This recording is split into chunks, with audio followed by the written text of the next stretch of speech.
I don't want to. I don't want to. I don't want to. I don't want to. I'm not doing. I'll do And there's 3 hour stream. chocolate. I'm not getting rid of that. I'm not getting rid of that stream. All right, hang on. Let's watch like the I need to year see old this. like. And chocolate bees. Chocolate memories.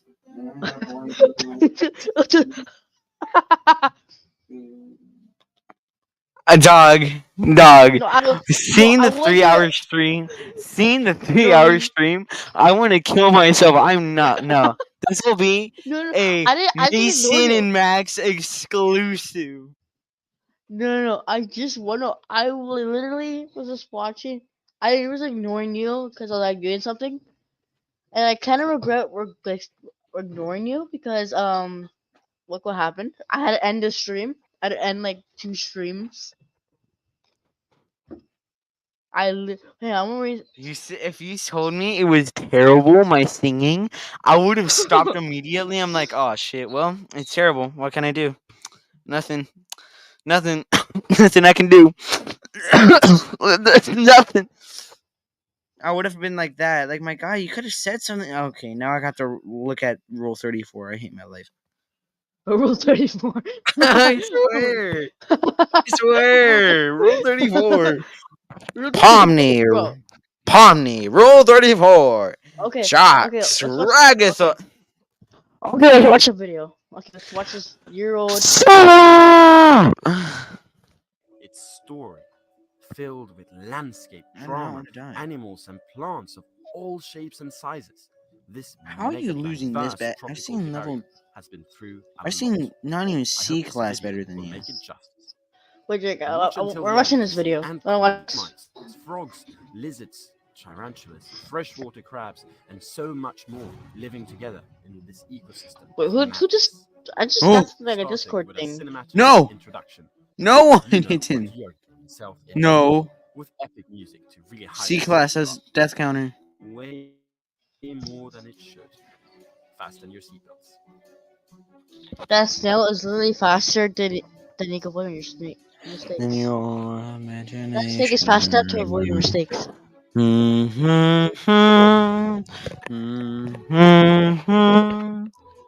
Just watch the video.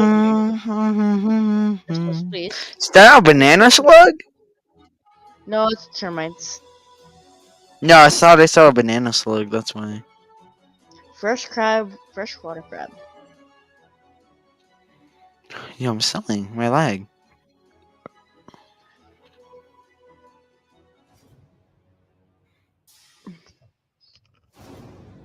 Where's my dear wife?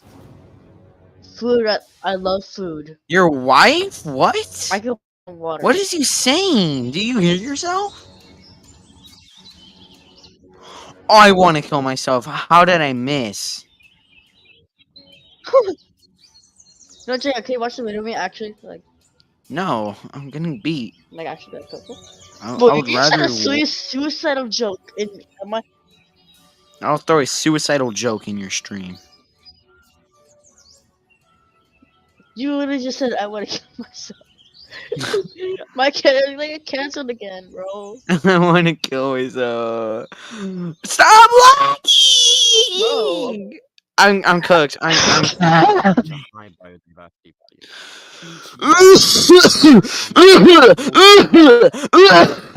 Based on space left within it.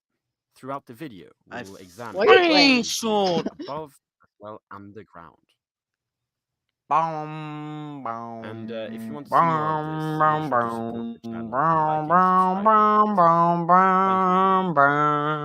by liking and subscribing. Create the most biodiverse piece of land on Earth. Oh, I know what to watch now. Do it when within a vivarium. So here I make sure the water system within the tank functions with false bottom and substrate divider, but with a little twist to create a lake in the middle of the tank, as you can see. When water accumulates in the false bottom, it will appear in the area filled with sand, as it is below the substrate divider. I hope you understand what I'm saying by this.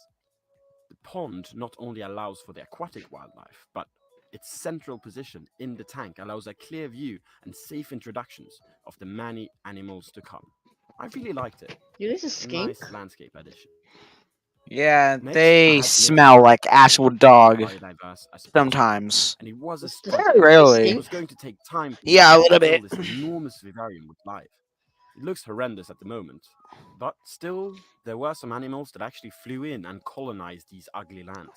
This enormous beetle even laid eggs, and a giant grub popped up months after its appearance in the tank. Pretty cool, no? Oh well. Poor grub. It was weird. Already animals flew in and Oh, a hunters door inside the hag vivarium queen. ate them. The ecosystem was alive even before I wanted it to.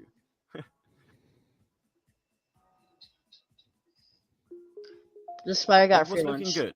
And next was one of the most groundbreaking introductions in the entire vivarium, a termite colony. A termite The colony. chosen species was Globitermes sulphureus. Hope I pronounced that correctly. These termites with iridescent yellow soldiers defending the colony have a cool trick. Oh my up god, their yeah, sleeve look at when those ants fighting bullying him. ants. Observe this poor yellow soldier fighting off enormous weaver ants. No way he's going to make a difference, right? Well, by rupturing its skin, it puts the poor ant into contact with an internal liquid that damages it. And That ant is releases a selling. He's pheromone, actually recruiting selling. more soldiers. And so Making these termites a the nightmare ant got to hit fight. with the praise This is peril. called autophysis. He got hit with the I the thereafter bubonic took a white small plague. part of a Bro just got hit with a He counter. got the white plague. The termites were, of course, a He bit got hit with the white confused in the plague. beginning, but then they Get out. I'm leaving your stream. soon I'm started muting. plugging in holes and making themselves at But why? home. Hey, And why? this was important, as they were Hey, going to why? live in this Hey, vivarium why? throughout its Bro, entire life. tell me why. It's because I made the These guys are bubonic going to be plague in a joke. lot of videos that you're going to see now. The bubonic Really an plague. amazing Yes. to have. Yes. My bad. Already, I could see some of their fungus gardens underground. Yes, you did because of the bubonic plague Mainly joke. made on wood. My bad. Did you make the bubonic plague a few times? If any of you know why a non-fungus growing termite would be With trying my to find their friends, nest, not on let me know. stream. I also put a trapjaw queen ant that I Trapjaw found in queen one of ant. my flower pots outside. Unfortunately, this was the last time I saw her. Not everyone makes it in a vivarium. Her jaw was a bit hurt as well, so it might be the reason she didn't make it. Unfortunate. But I knew introductions like these were going to be important, as if I don't add more predators, the termites were going to take over the tank completely. That's a lot of termites.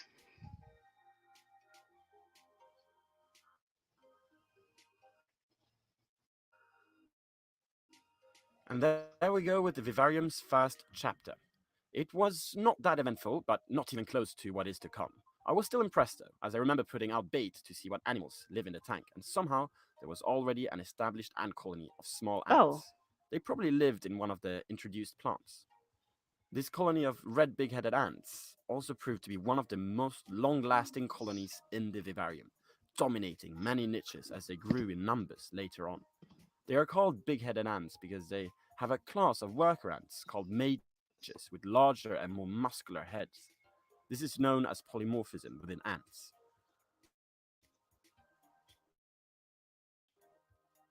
Why, TNG, Talking why about made it? polymorphism, TGM, though, why I we made it? accidentally got a massive Caribara diversa ant supermajor in the tank, belonging to the species with some of the most insane Why you made it, bro? polymorphisms Why in you the made entire it? ant kingdom. Bro. Look at the difference between the workers What? attacking this termite soldier.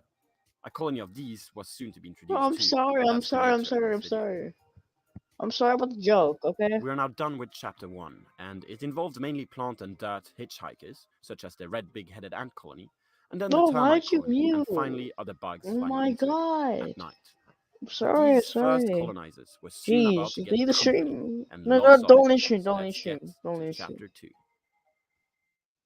Bro, this, sorry, I'm sorry, I'm sorry, I'm sorry, I'm sorry. This chapter Fine. involved major additions, such as a massive I'm very Fine, sorry, I I'll hear never you. soon to be interrupt that adopted again. I mean, by I've the been. termite colony, including the introduction of water-absorbing rocks, well positioned in front of the bonsai cliff tree, separating the trunks But from the pot. I won't be talking much, alright? Why? On it grew also a I'm lush sorry. plant with unknown identification. Because I This plant was found can. extremely attractive to many different Alright. bugs, and you'll see later on how they live around it. Maybe I'll play a amplified game. It's a game boring. biodiversity potential in the tank. Watch it later.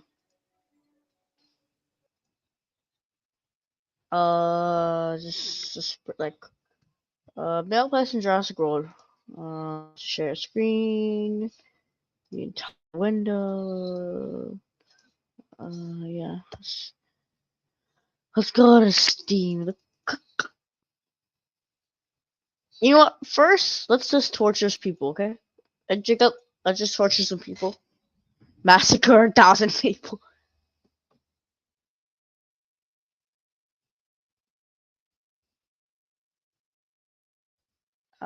Jacob.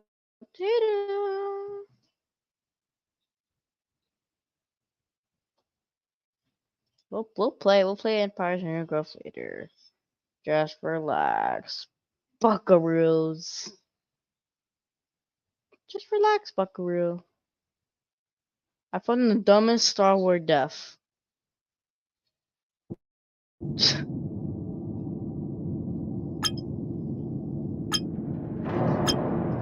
The one click.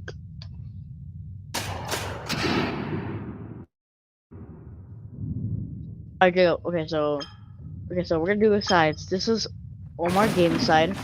It's like with the Omar Games, and this is us. This is us.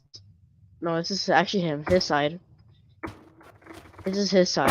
If it's like proof I could see your screen. So it's like this is his. This is us Sigmas. I just joke. We're not Sigmas.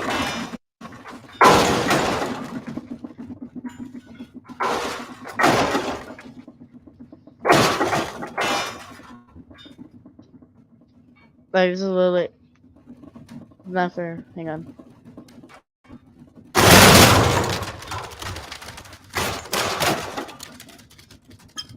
I actually feel like this game kind of fun actually. It's watching people die. I don't know why, but it's just kind of fun.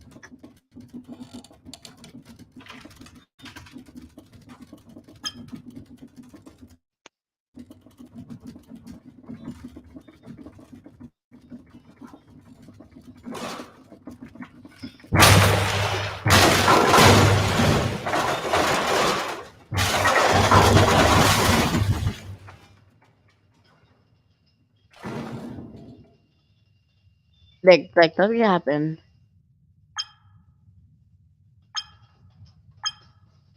Yeah, this is you after hearing you sing. Yeah, this is you after you hearing you sing.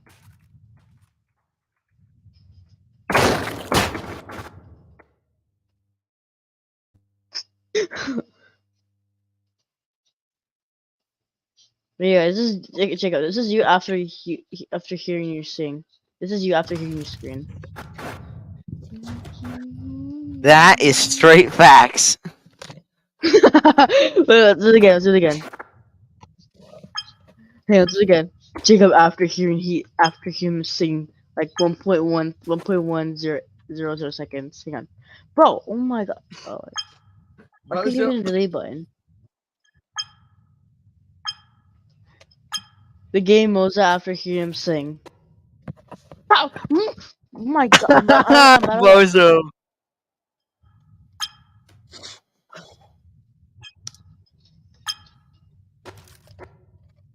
How you turn? I'm gonna kill myself. Bozo. Bro, shut up. Hang on. I didn't even change the controls.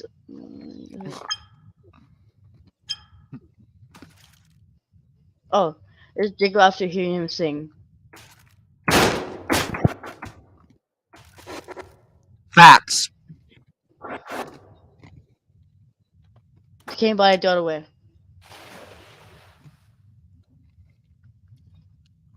Bro.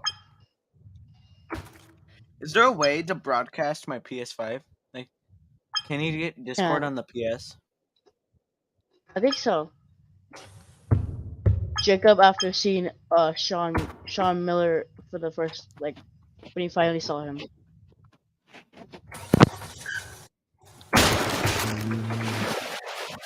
Was Sean in there or was me? No, that was Sean getting hit by the car.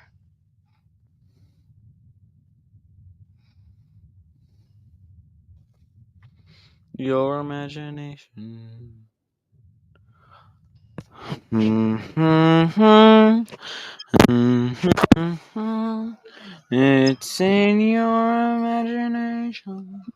Jacob at school, if there's no rules in the world. Mhm. Jacob, if there's no school, if there's no rules at Omar Games. Facts.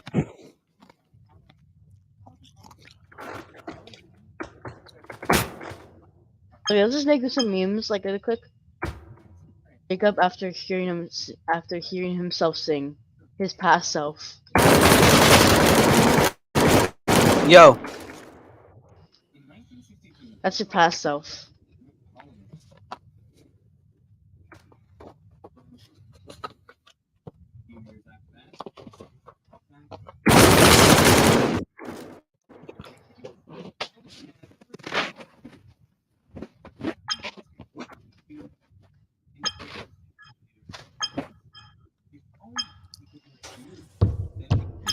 Game Moza after hearing Omar Games' audio for shorts.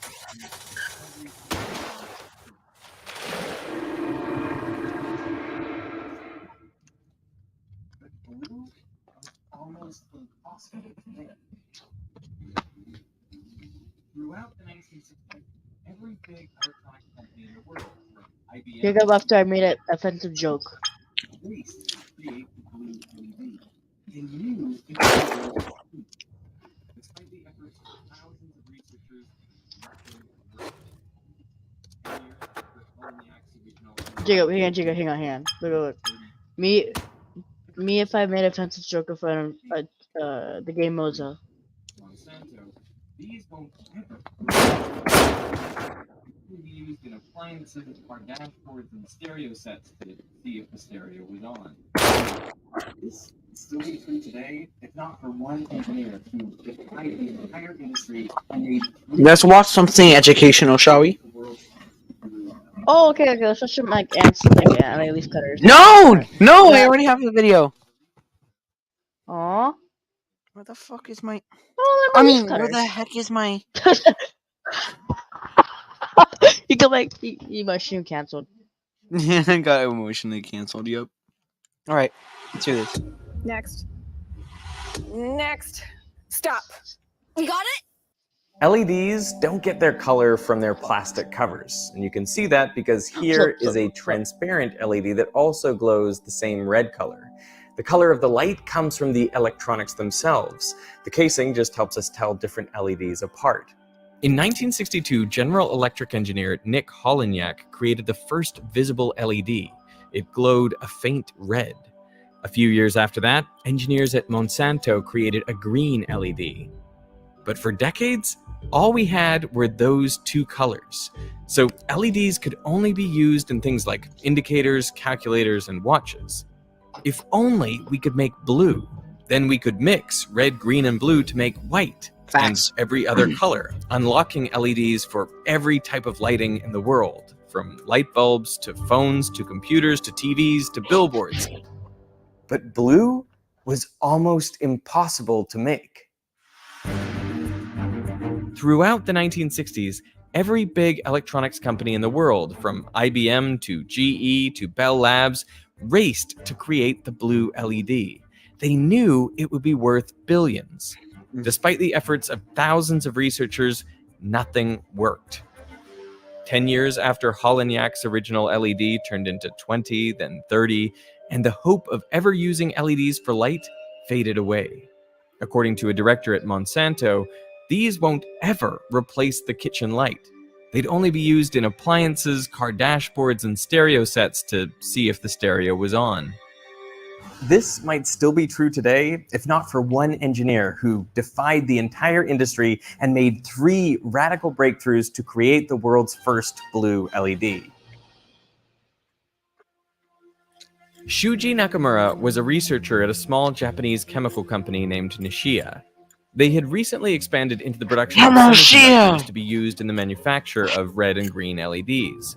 But by the late 1980s, the semiconductor division was on its last legs. They were competing against far more established companies in a crowded market, and they were losing. tensions started to run high. Younger employees begged Nakamura to create new products, while senior workers called his research a waste of money. And at Nishia, money was in short supply.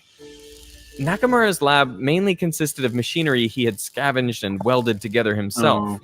Phosphorus leaks in his lab created so many explosions that his coworkers had stopped checking in on him. By 1988, Nakamura's supervisors were so disillusioned with his research that they told him to quit.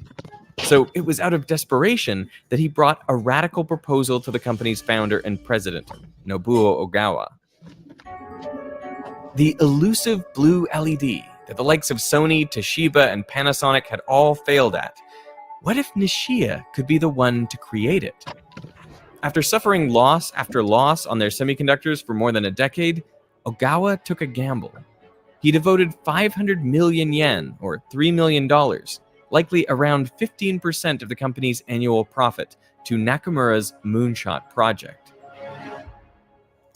Everyone knew that LED had the potential to replace light bulbs, because light bulbs, the universal symbol for a bright idea, are actually terrible at making light.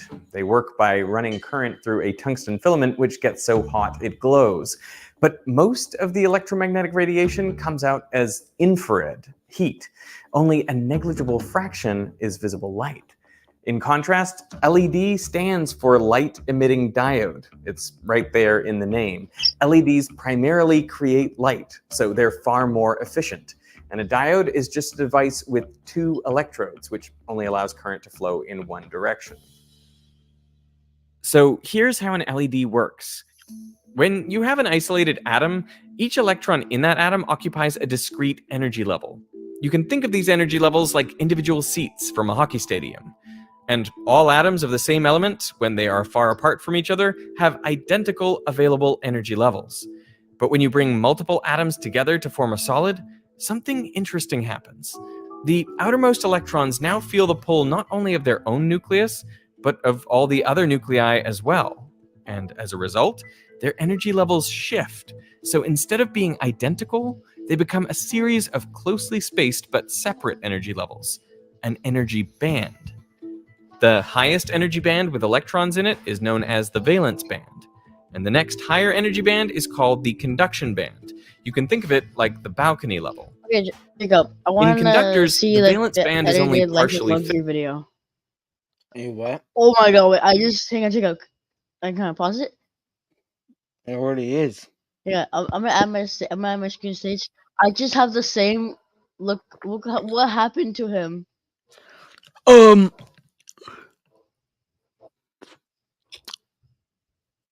You got a big nose. Boom, boom, Oh, yeah, okay. boom, boom, boom, Okay, bottom, bottom. All right, let's watch. Okay, so let's watch this video. That's literally the video. God, that's how I'm leaving. Wait, no, I'm sorry. Okay, play a video. Okay, play a video.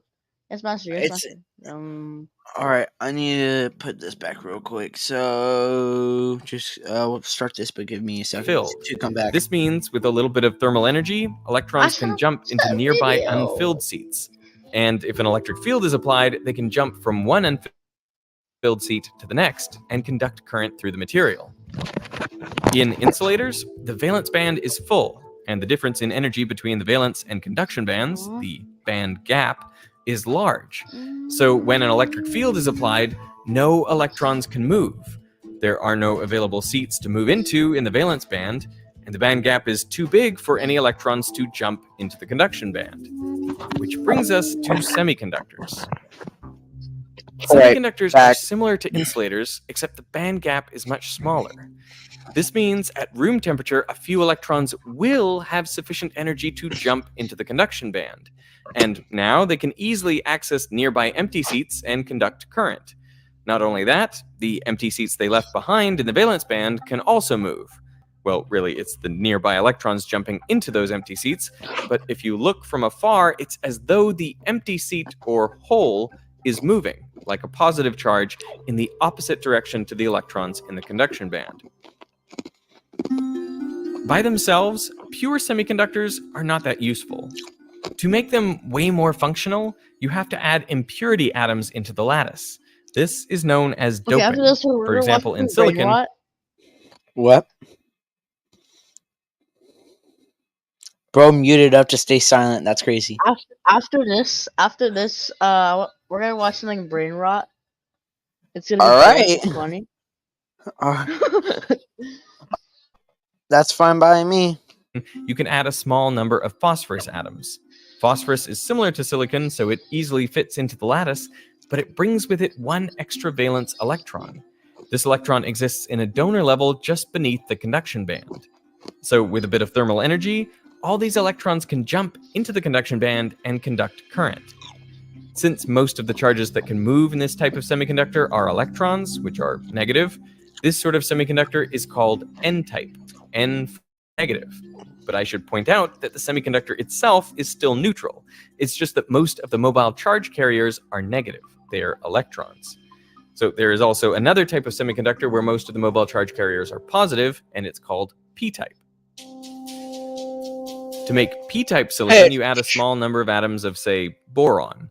Boron fits into the lattice, but brings with it one fewer valence electron than silicon. So it creates an empty acceptor level just above the valence band. And with a bit of thermal energy, electrons can jump out of the valence band, leaving behind holes. It is these positive holes which are mostly responsible for carrying current in the P-type No, still doing semiconductor. it. Again, the material overall is uncharged. It's just that most of the mobile charge carriers are positive holes. Mason, is What I it think is quieter? interesting is when you put a piece of P-type and N-type together. Kind of. Without even connecting really, this though. to a circuit, some electrons will diffuse from N to P and fall into the holes in the P-type. This makes the P-type a little negatively charged and the N-type a little positively charged. That better? So there is now an electric Yeah. field inside an inert piece of material. Electrons keep diffusing until the electric field becomes so large it prevents them from crossing over. And now we have established the depletion region, an area depleted of mobile charge carriers. There are no electrons in the conduction band and no holes in the valence band. If you connect a battery the wrong way to this diode, it simply expands the depletion region until its electric field perfectly opposes that of the battery, and no current flows. But if you flip the polarity of the battery, then the depletion region shrinks, the electric field decreases, and electrons can flow from N to P.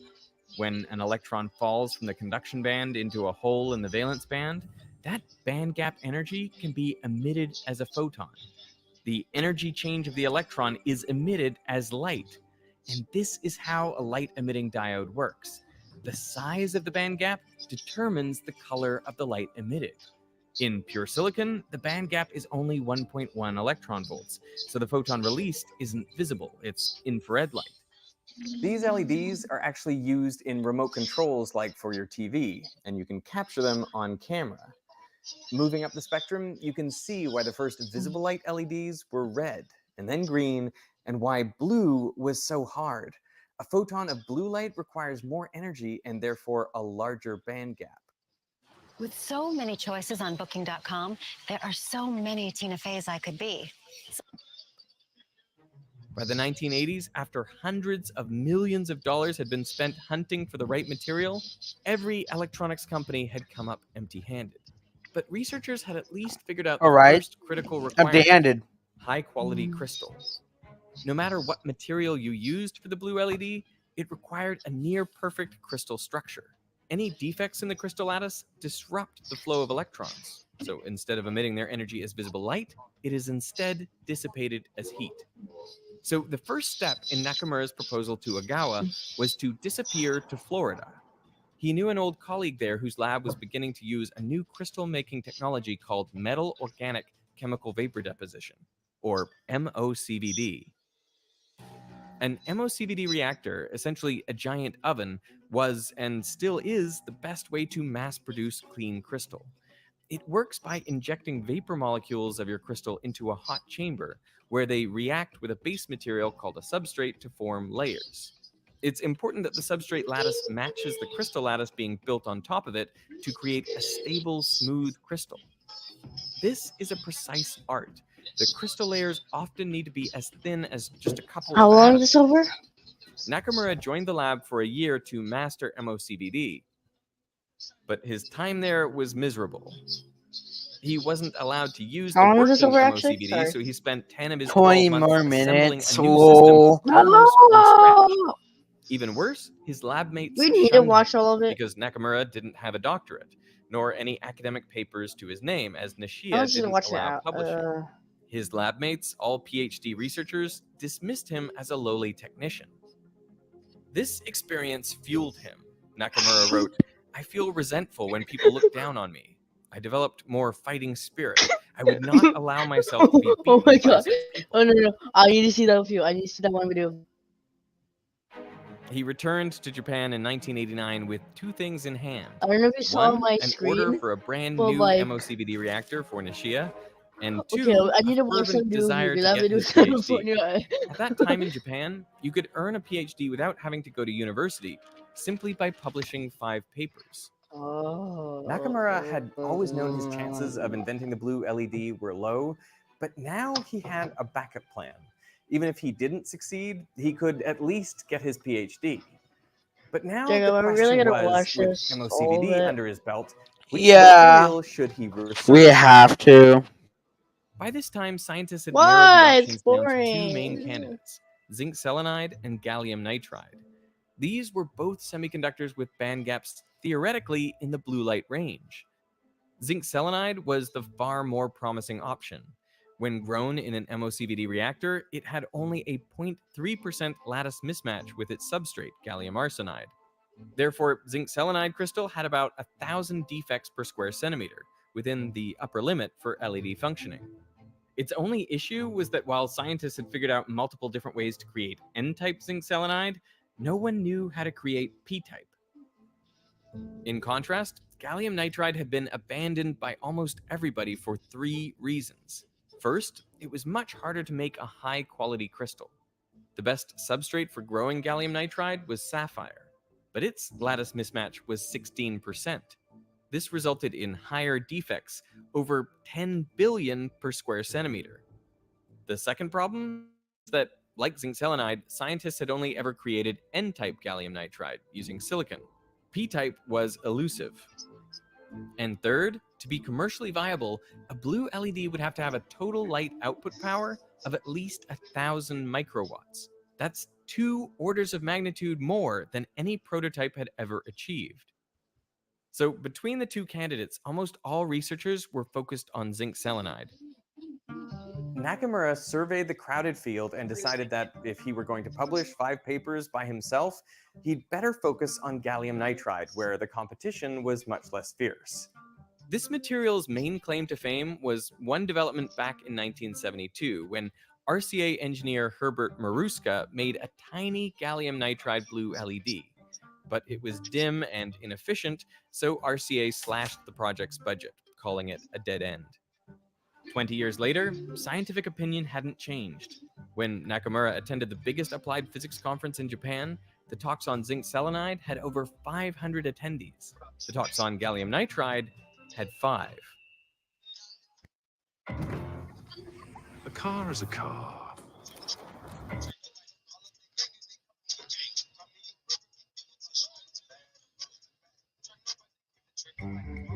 2 of those 5 attendees were the world experts on gallium nitride, Dr. Isamu Akazaki and his former grad student, Dr. Hiroshi Amano. In contrast to Nakamura's academic background, they were researchers at Nagoya University, one of Japan's best. A few years earlier, they had made a breakthrough on the first problem of high-quality crystal. Instead of growing gallium nitride directly on sapphire, they first grew a buffer layer of aluminum nitride. This has a lattice spacing in between that of the other 2 materials, making it easier to grow a clean gallium nitride crystal on top. The only issue was that the aluminum caused problems for the MOCVD reactor, making the process hard to scale. But Nakamura wasn't even close at this stage. Back at Nishia, he couldn't get gallium nitride to even grow normally in his new MOCVD reactor. After 6 months, desperate for results, he decided to take the machine apart and build a better version himself. His 10 months spent putting together the reactor in Florida were suddenly invaluable. He began following the same routine each day. arrive at the lab at 7 a.m. Spend the first half of the day welding, cutting, and rewiring the reactor. Spend the rest of the day experimenting with the modified reactor to see what it can do. At 7 p.m., go home, eat dinner, wash, and sleep. Nakamura repeated this routine every single day, taking no weekends and no holidays except for New Year's Day, the most important holiday in Japan.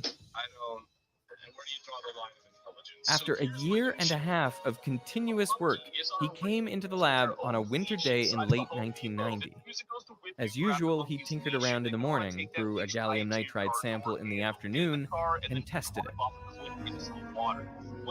But this time, the electron mobility was 4 times higher than any gallium nitride ever grown directly on sapphire. Nakamura called it the most exciting day of his life.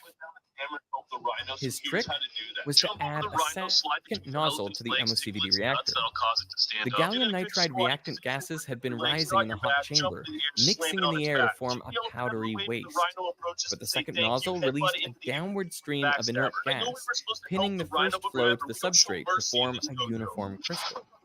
For years, scientists had avoided adding a second stream to MOCVD because they thought it would only introduce more turbulence. But Nakamura used a special nozzle so that even when the streams combined, they remained laminar. He called his invention the two-flow. He tried it. Now he was ready to take on Akazaki and Amano. But instead of copying their aluminum nitride buffer layer, his two-flow design allowed him to make gallium nitride so smooth and stable, it itself could be used as a buffer layer on the sapphire substrate. This, in turn, yielded an even cleaner crystal of gallium nitride on top, without the issues of aluminum. Nakamura now had the highest quality gallium nitride crystals ever made. But just as he was getting started, things took a wrong turn. While he had been in Florida, Nobuo Ogawa had stepped back from Nishia to become chairman. In his day, Nobuo had been a risk-taking scientist, designing the company's first products. It's why he supported Nakamura's lofty plans all this time. But in his place, his son-in-law, Eiji Ogawa, became CEO of the company, and the younger Ogawa had a much stricter outlook. One Nishia client said, "He has a mind of steel, and he remembers everything." In 1990, an executive at Matsushita, an LED manufacturer and Nishia's biggest Mason, customer, can you mute? wanted the company to give it a talk on blue LEDs. Thank you. He claimed zinc selenide was the way forward, declaring gallium nitride has no future. That very same day, Nakamura received a note from Eiji: "Stop work on gallium nitride immediately." Eiji had never supported the research and wanted to end what he saw as a colossal waste. But Nakamura crumpled up the note and threw it away. And he did so again and again when a succession of similar notes and phone calls came from company management. Out of spite, he published his work on the two-flow reactor without Nishia's knowledge. It was his first paper. 1 down, 4 to go. With crystal formation settled, he turned to the second obstacle, creating P-type gallium nitride. Here, Akazaki and Amano had again beaten him to the punch. They had created a gallium nitride sample doped with magnesium, but at first it didn't perform as a P-type as they expected. However, after exposing it to an electron beam, it did behave as a P-type, the world's first P-type gallium nitride after 20 years of trying. The catch was that no one knew why it worked, and the process of irradiating each crystal with electrons was too slow for commercial production. At first, Nakamura copied Akazaki and Amano's approach, but he suspected the beam of electrons was overkill. Maybe all the crystal needed was energy. So he tried heating magnesium-doped gallium nitride to 400 degrees Celsius in a process known as annealing. The result? A completely P-type sample. This worked even better than the shallow electron beam, which only made the surfaces of the samples P-type. And simply heating things up was a quick, scalable process. His work also revealed why the P-type had been so difficult. To make gallium nitride with MOCVD, you supply the nitrogen from ammonia. But ammonia also contains hydrogen. Where there should have been holes in the magnesium-doped gallium nitride, these hydrogen atoms were sneaking in and bonding with the magnesium, plugging all the holes. Adding energy to the system released the hydrogen from the material, freeing up the holes again. What you want to do is teach All her about right. the appropriate play. So it seems like that the thing is kind of like, okay, we have this problem, fixed it. Now we have to move to this problem. All right, fix that problem. But fixing that problem made another problem. We have to fix that now. Alright, so done now. I'm for like 40 minutes. Don't Sorry, we still have 10 minutes. By now, Nakamura had all the ingredients to make Mute a up, prototype little of blue kid. LED, and he presented it at a workshop in St. Louis in 1992 and received a standing ovation. He was beginning to make a name for himself. But even though he had created the best prototype to date, it was more of a blue-violet color and still extremely inefficient, with a light output power of just 42 microwatts, well below the 1000 microwatt threshold for practical use. At Nishia, the new CEO's patience had run out. Eiji sent written orders to Nakamura to stop tinkering and turn whatever he had into a product. His job was on the line. But in Nakamura's own words, I kept ignoring his order. I had been successful because I didn't listen to company orders and trusted my own judgment. At this point, Damn. he only had the third hurdle left, getting his blue LED to a light output power of 1000 microwatts. A known trick to increase the efficiency of LEDs was to create a well, a thin layer of material at the PN junction called an active layer that shrinks the band gap just a bit. This encourages more electrons to fall from the N-type conduction band into holes in the P-type valence band. The best active layer for gallium nitride was already known to be indium gallium nitride, which would not only make the band gap easier to cross, but also narrow it just the right amount to bring its blue-violet gap down to true blue. This time, Akasaki and Amano didn't scoop Nakamura. They were stuck trying to grow indium gallium nitride in the first place. Amano recalled, "It was generally said that gallium nitride and indium nitride would not mix, like water and oil." But Nakamura had an advantage: his ability to customize his MOCVD reactor. This allowed him to use brute force, adjusting the reactor to pump as much indium as he could onto the gallium nitride in the hopes that at least some would stick. To his surprise, the technique worked, giving him a clean indium gallium nitride crystal. He quickly incorporated this active layer into his LED, but the well worked a little too well and overflowed with electrons, leaking them back into the gallium nitride layers. Unfazed, within a few months, Nakamura had fixed this too, by creating the opposite of a well, a hill. He returned to his reactor one more time to make aluminum gallium nitride, a compound with a larger band gap that could block electrons from escaping the well once inside.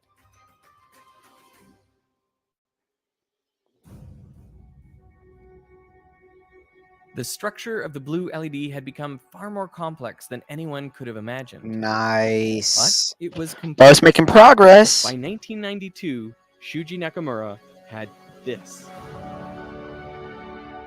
And I showed the chairman. I told him, please, hey, chairman, come to my office. I showed the blue LED and said, "Oh, this is great," and became so happy. At my office, yeah. Nice. After 30 Oh, years did of it? searching by countless scientists, Nakamura had done it. He had created a glorious bright blue LED that could even be seen in daylight. It had a light output power of 1,500 microwatts and emitted a perfect blue at exactly 450 nanometers. It was over 100 times brighter than the previous pseudo-blue LEDs on the market. Nakamura wrote, "I felt like I had reached the top of Mount Fuji." Nishia called a press conference in Tokyo to announce the world's first true blue LED. The electronics industry was stunned. A researcher from Toshiba remarked, "Everyone was caught with their pants down." The effect on Nishia's fortunes was immediate and explosive. Orders flooded in, and by the end of 1994, they were manufacturing 1 million blue LEDs per month. Within 3 years, the company's revenue had nearly doubled. In 1996, they made the jump from blue to white by placing a yellow phosphor over the LED. This chemical absorbs the blue photons and re-radiates them in a broad spectrum across the visible range. Soon enough, Nishia was selling the world's first white LED, at last unlocking the final frontier so many had doubted: LED lighting. Over the next 4 years, their sales doubled again.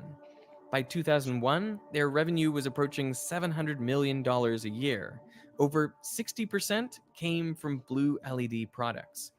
Today, Nishia is one of the largest LED manufacturers in the world, with an annual revenue in the billions.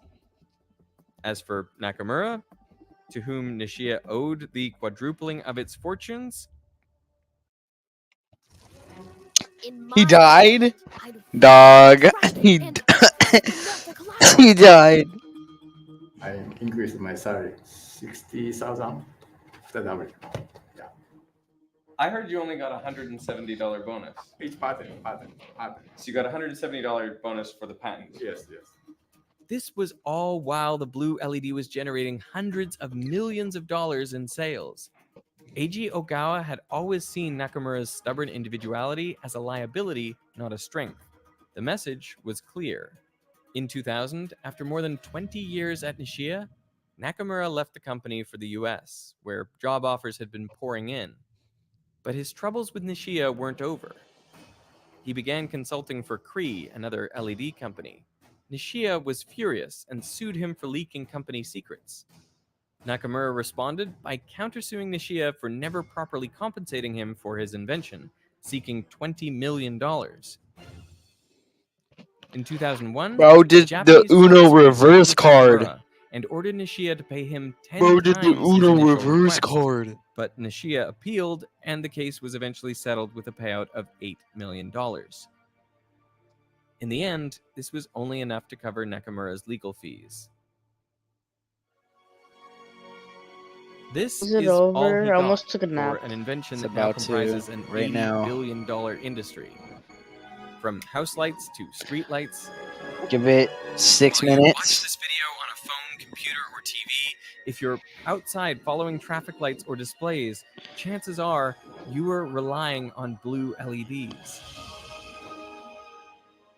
Blue, blue, We might blue, even be blue, getting too blue, much of blue, these blue, mandatory blue, warnings to blue, avoid blue light from blue, screens blue. before bed because it can disrupt your circadian rhythm. That all comes from the gallium nitride blue LED. But as for lighting, there are virtually no downsides to an LED bulb. Compared to an incandescent or fluorescent bulb, they are far more efficient. They last many times longer, are safer to handle,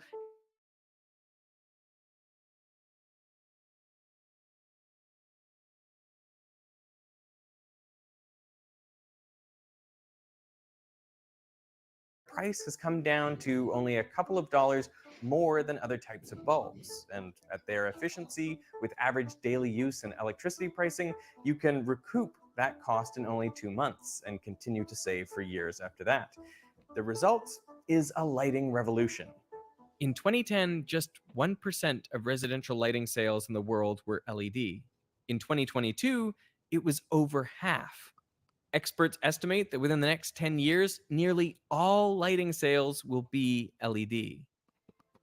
The energy savings will be enormous. Jago, I gotta go. 5%. You're leaving? Yeah, I gotta go. Okay, I'll let you do what you want now. I'm gonna go right. I'm actually gonna go right now. Like, I'll see Going to you bed? guys later.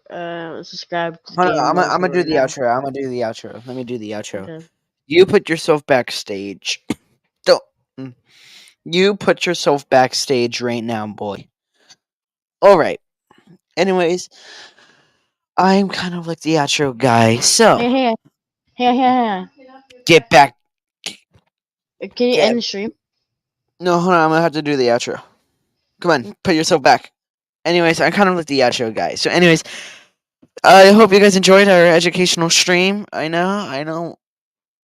Sorry, I know Mason wanted to do more, but we had a 3-hour stream. And yeah, I don't know if it's still on there. I think it is. I think he we're gonna get it back, and then I said to stop, and I'm like, oh, we just got it back. Anyways, I hope you guys enjoyed. Stay out of trouble. Stay sweet. And of course, do not do random stuff at school. Like saying your father died in 9/11. Crud.